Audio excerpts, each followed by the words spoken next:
Good morning, No Finish Line Nation. I'm hoping that everybody's day yesterday was a good day. All dads was able to celebrate in fathers and relax and just enjoyed everybody's day. I'm really hoping that it found everybody in good health, good spirits, and everything else. So today's coffee talk is a reflective coffee talk. It's a very as I was watching some of the videos on NFLN yesterday, one of the things I noticed was that we had a few posts or a few videos and a few posts of people that are struggling right now, right? So, and not necessarily struggling in a monumental, huge way that have slipped off with 25 pounds, 30 pounds, and off the plan or off the program or whatever they're doing or anything like that, but more about the journey that we go through every day. So Tony and Yetzi and Christy and Tiffany and Audrey and some other folks that are on there that are just, talking about their regular struggles that they had. So some hadn't gone to a few meetings or a meeting or two and just kind of went off the rails a little bit and just kind of lived life, right? Or Tony, who said even over in the last, week or so, up double digits, right? So when you think about it, that it becomes almost painful in your own mind to know that you're struggling at that moment in time, and you're reaching out to be able to lean in on your tribe, and then also just for an accountability piece to be able to get yourself in the right frame of mind to be able to push forward and challenge. And so here's the thing, right? So what I love about those videos isn't a moment of going, I need everybody to come together and rally the troops for me. But it's more about accountability. And it's more about leaning in to be able to say, okay, so I'm aware and I see what the situation looks like. I am discussing what that situation looks like.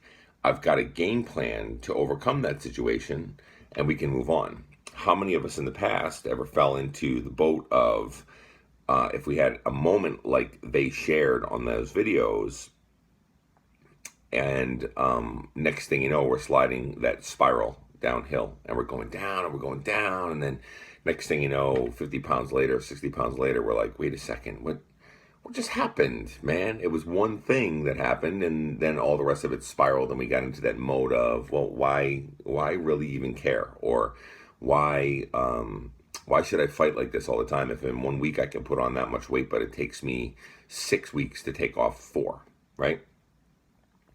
So the focus of today was all about making sure that you give yourself a plan, right? Give yourself some sort of out to be able to prepare yourself for hard times, because hard times are going to come, and the hardships that you go through, we learn as we grow up.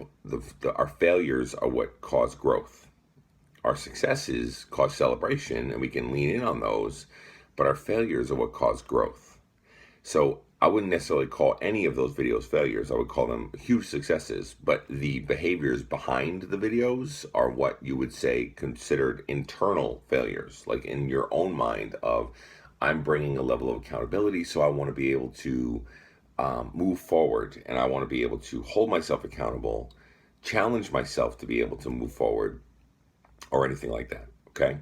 So remember that all the things that you go through, whether good, bad, or indifferent, are still ways of growth. And there are moments that you are growing within your own skin, no matter how old you are or how young you are. Everybody should be growing every day. So if you think about it, those moments that they shared on the video are moments of growth for those folks, because they're literally saying to themselves, I'm living my journey. How do I get through the things that I have to get through? And how do I approach it next time when it comes around? So I gave a couple tips and pointers in the writing and the write-up section of this. So take a look at that portion of it, where I gave just 3 things that work well for me, including keeping your whys and gripping them tight. And then some of the other aspects of everything. It's all mental. It's all mental, and it's all mindset, right? But we're pulling for you guys. And I think that everybody else that might have been watching it or being able to watch this video, that is struggling right now, just know, listen, there's a light at the end of the day. And today you can put one foot in front of the other after a weekend that you might have slipped, fallen, and done whatever. But here's the other thing. It's life. And I think it's okay, because if you think about it, if you're not living life and you're depriving yourself of everything that you want to be able to accomplish, or things that you want to enjoy, or things that, because although we say food shouldn't be something that we kind of go to be in that mode of euphoric feeling or whatever, but it is, and it's how we're wired, and it's who we are. So enjoy it, right? And if you do have a moment where you go out and you enjoy yourself and just let loose, at least you're not depriving yourself to the point that you want to be able to dive into binge in a 300-point binge versus a time where you can dive in and indulge and be able to say, okay, so I'm going to enjoy this food, I'm going to enjoy this moment, or those kind of things, and then move on the next day and come up with a plan of attack. So that's pretty much what I saw all of them doing, to be able to know that they can go and make that happen. So I share that because it's a good reflection point. If you haven't watched the videos, go back and watch them, because I think that it's bearing their souls back. And then with Yeti, it's even the opposite end of the spectrum, where Yetzi, sorry about that, on the opposite end of the spectrum, where you have she's at Lifetime, and she's really not supposed to be losing, right? After that, continuous losing, but that's also in the mental framework of, I keep losing, even though I haven't been tracking, but I'm still continuing to move down. So she shares in that emotional reflection for everybody to be able to just hear the different things. And for those Lifetimer folks, although it isn't part of the celebration portion of it anymore after you hit Lifetime, it's so vitally important for you to share your stories. Because people like me who are heading for that day, when I get there, I want to know, how do I approach it? And what are you going through? And how can I prepare myself for that journey when it's there? So celebrating yourself by sharing your story, okay? So everybody have a great day today. Today's the 19th of June. We're well past the halfway point.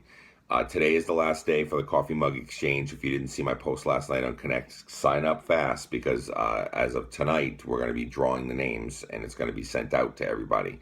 So I think there's about 420, 450 people that have signed up for it. So that's great. We're going to have a good amount of mug exchanges going on. Remember, the minimum is $10. The maximum is $10, and I'm keeping it low price because there may be some situations, much like the Christmas one, that people don't connect, or they sent off a mug and they didn't get one back. But the $10 investment is much less than a larger investment that you don't feel anything was reciprocated. But it's all about the connection, okay? Have a great day today. It's Monday, so get those cobwebs out of the head and let's go out and kick some tail today, okay? Thanks.